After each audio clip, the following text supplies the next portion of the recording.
আমরা এখন কথা বলবো বাংলার এই পালা বদলের আরেক প্রত্যক্ষদর্শী কিংবা বলা যেতে পারে আরেক প্রত্যক্ষ ফলভোগকারী বাংলার এক সাধারণ হকার ভাইয়ের সঙ্গে।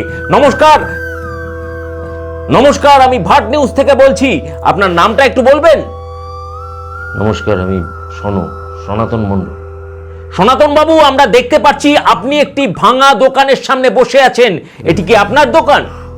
হ্যাঁ, এটা আমারই দোকান। আমার বাবা করেছিল এই দোকান। তো বাবা প্রায় 30 বছর দোকানদারি করেছিল, তারপর আমি প্রায় 20 বছর ধরে দোকানদারি করলাম। ওই বুলডোজারে একদম ধুলায় মিশা দিল আমাদের জীবন জীবিকা। সনাতন বাবু, আপনার এই অবস্থাকে ব্যাখ্যা করবার মতো ভাষা আমার কাছে নেই। এই কঠিন সময় দাঁড়িয়ে আপনি কি কিছু বলতে চান আমাদের সংবাদ মাধ্যমকে? হ্যাঁ, পরিস্থিতি তো খুবই কঠিন। তবে এই হকার উচ্ছেদের মাধ্যমে, অবৈধ দোকান উচ্ছেদের মাধ্যমে যদি দেশের ভালো হয়, দশের ভালো হয়, তবে আমিও আছি এই উচ্ছেদের পক্ষে।